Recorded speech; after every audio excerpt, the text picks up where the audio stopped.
A questão do aborto voltou ao centro das atenções em São Paulo. Investigações revelaram que médicos do Hospital Maternidade Vila Nova, Cachoeirinha, realizaram abortos sem comprovação judicial de estupro, o que levou a denúncias de negligência e tortura.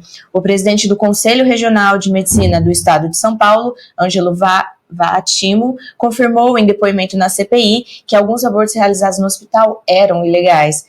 Quer dizer, é sempre, né? A prática de assistolia fetal, utilizada para realizar abortos em fetos com mais de 22 semanas, foi duramente criticada. Essa técnica, que provoca parada cardíaca no feto, é considerada inaceitável até mesmo para eutanásia de animais, conforme a reportagem, né? Que a gente já comentou isso aqui também, né? O tema foi amplamente debatido na CPI da violência e assédio sexual contra mulheres, onde Rafael Câmara, ex-conselheiro do Conselho Federal de Medicina, defendeu a proibição do método.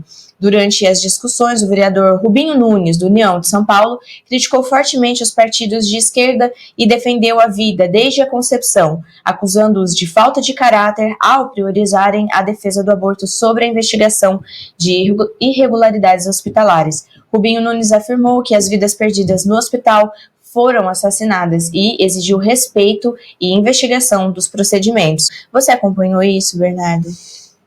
Não acompanhei, mas assim, aborto é sempre ilegal. Não há nenhuma situação aqui no Brasil que o aborto seja legal. Por quê? Ele é punido, né, ele está bem definido no artigo 5º da Constituição, que fala da inviolabilidade da vida e a vida como um direito fundamental e cláusula pétrea da Constituição. Então, se todos têm direito à vida, inclui o feto, porque ele está vivo. Assim também o reconhece o nosso Código Civil, no artigo 2º, que diz que todos têm direito à vida, etc. e tal, e os direitos do nascituro são garantidos desde a sua concepção, né?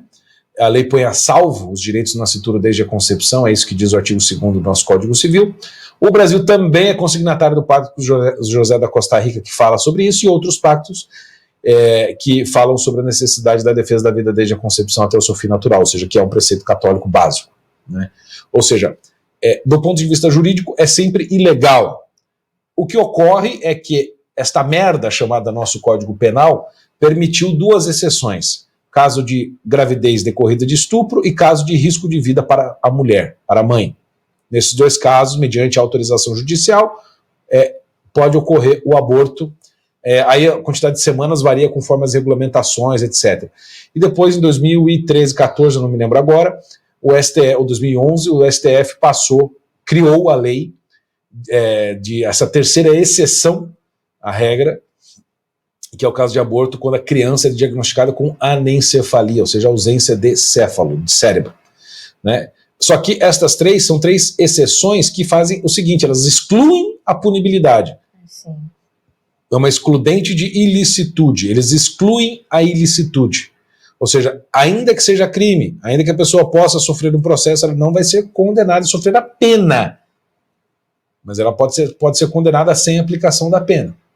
Ou seja, dizendo que é crime, é sempre crime, por isso que precisa de autorização judicial.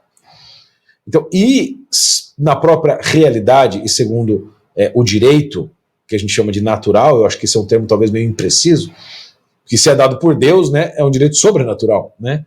O direito sobrenatural, não existe possibilidade de ser bom e de ser correto, e de ser moral. Nunca o aborto pode ser permitido. Nunca ele será bom, moral, legal, etc. Sempre será um crime contra os homens e contra Deus. E contra a própria natureza. O que essas pessoas estão fazendo, vestidas de bichos, é fazendo o que, mais uma vez, nosso querido Chesterton, que está sendo aqui a grande figura deste programa, onde há adoração de animais, haverá sacrifícios humanos. Estes demônios que nós estamos vendo na tela ali, vestidos de animais, estão dizendo isso no final das contas. Se consciente ou inconscientemente, não sei. Mas a mensagem que eles passam é: bichos importam mais que pessoas. Porque se eles de fato estivessem preocupados com a vida da mãe, que quer abortar e deve ter o suposto direito, etc e tal, eles estariam com máscara de mulheres, estariam com cartazes e fotos de mulheres, com casos de mulheres que morreram tentando fazer um aborto ilegal. Mas não. Eles estão com máscara de bichinhos. Para quê? Sensibilizar as pessoas para o direito animal? Agora, um hospital fazer a prática ilegal tem que ser investigado, as pessoas têm que ser presas. No meu entender, tinha que ser pena perpétua ou fuzilamento em praça pública. Porque é o maior dos crimes. Tirar a vida de um inocente que não nasceu no ventre da sua mãe é o maior dos crimes humanos. Este crime deveria sempre ser punido com pena de morte. Sempre, no meu entender. No mínimo, pena perpétua. No mínimo. E perda de todos os outros direitos, de liberdade, de tudo. Porque é inadmissível. Este crime deveria ser o mais duramente punido e o mais hediondo de todos. Nada se compara a isso, nada.